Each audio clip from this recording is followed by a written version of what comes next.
That is by design for those of you just joining us. It's the first thing we do because we do not want the answer choices to dictate or guide your thinking. And once we cover that up, we will read the lead-in together. So here we go.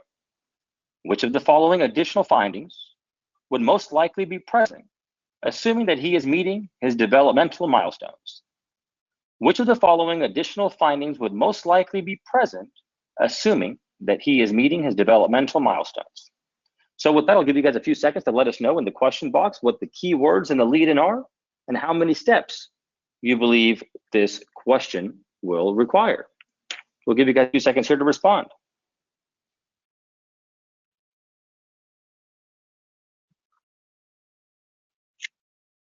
All right. I see the response coming in. So let's go ahead now and read that vignette. A very young boy becomes visibly upset when the physician enters the room. The child's mother reports that he is doing well and is beginning to make sounds that resemble him trying to speak. She also says that he can pull himself up to stand and can walk with help. He is able to grasp an object with his index finger and thumb. When the examination begins, the child starts to cry and withdraws further into his mother's lap. Which of the following additional findings would most likely be present, assuming that he is meeting his developmental milestones? So we'll give you guys a few seconds here to let us know what the keywords are in the question stem. And for those of you asking where you can find this information, don't worry, at the end, I will show you the question IDs and you'll be able to log in to RX or our question bank, type in that question ID and get these explanations so you can review them afterwards. All right, I see some responses coming in. So with that, I will go ahead and turn it over to Paris. Thank you, Sean. So we'll go ahead and tell you what we thought were the important clues in both the vignette and the lead-in. So in the lead-in, they're telling us that, additional findings to most likely be present. So we know that the answer choices are probably going to be something additional that we're going to have to remember from our memory bank. And then obviously assuming he's meeting milestones. So in the vignette, they tell us it's a very young boy. I think that's important. They avoided telling us the age, which is obviously important here. And they give us a few things, a few clues. He's upset when the physician walks in. He is trying to speak. He can pull himself up to stand and walk with help, but can't walk unassisted, it sounds like. He can grasp an object with his index finger and thumb. There's a specific name for that we'll talk about. And then the child starts to cry even more when the exam begins. So a lot of clues about potential milestones that we need to be considering when we're trying to figure out this question. So how many steps could this question be? I think this is probably a nice two-step question where one, we need to incorporate and collect all this information about milestones to try to figure out a potential age of this young boy. And then two, what would be an additional finding that you would see based on the age that you think this young boy is? So I think this is a two-step question here. So let's go ahead and take a look at the answer choices.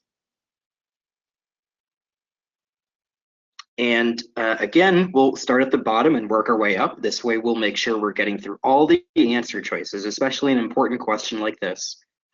Answer choice E, can stack 6 cubes. D, can roll and sit but not crawl. C, can ride a tricycle. B, can feed self with fork and spoon. And A, an upward moving great toe with fanning of the other toes when the bottom of the foot is stroked. So we'll go ahead and open up that poll and then go ahead and select the answer choice that you think is correct, and we'll talk about it in just a few seconds. Excellent. So I'll read these to you because some of these are a little long. E, can stack 6 cubes. D, can roll and sit but not crawl. C, can ride a tricycle. B, can feed self with a fork and spoon. And A, an upward moving great toe with fanning of the other toes when the bottom of the foot is stroked. So we'll give you guys a few seconds here to submit your responses, and then Paros will go over the correct and incorrect responses. So Give you guys a few more seconds here to submit your responses.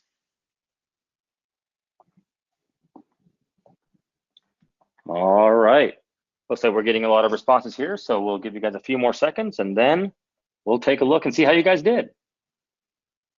All right, let's take a look.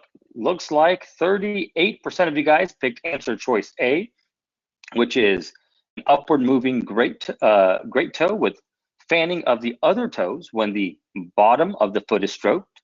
And in second place was answer choice B, which was can feed self with fork and spoon. Let's see what the correct answer is. And the correct answer is A, and 38% of you guys got that right. So better than last time, so well done. And with that, I'll turn it over to Paris. Thank you, Sean. Yeah, great job, guys. This is also a tough milestone question. So let's talk about this. So, we won't repeat all the clues, but they gave us a lot of information there that we've highlighted in green again.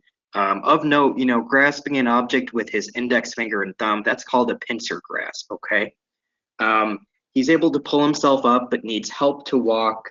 And the thing that they're getting at when he's getting upset when the physician enters and crying further during the exam, that's called stranger anxiety. So this is giving us some clues about his age.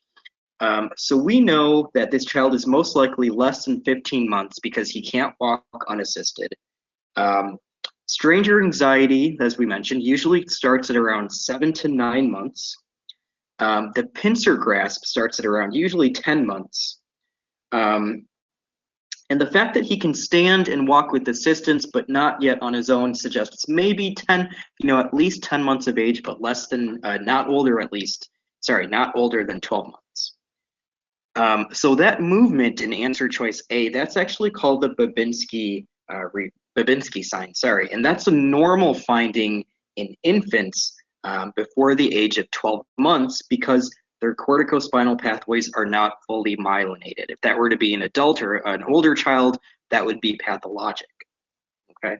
So I think on the next slide, Sean has actually pulled up a really nice table of milestones. So as you can see here, 0 to 12 months, if you look at some of the milestones of around 12 months of age, you can see Babinski sign is still present disappears after 12 months. They can stand by 10 months and walk by 12 to 18 months. Again, the pincer grasp by 10 months. And then for other things as well for older age groups. So we know, as we mentioned, that this is probably somewhere between age 10 to 12 months old. So we'll stay here on this table, but I'll go ahead and read some of the other answer choices so you can see where it falls on this table and why it would be an incorrect answer. So answer choice E was someone who can stack 6 cubes. So as you can see there, in the second column on the very bottom row, cube stacked in terms of number is age times 3. So if they were to say, can the child stack 6 cubes, that means they would have to be 2 years of age.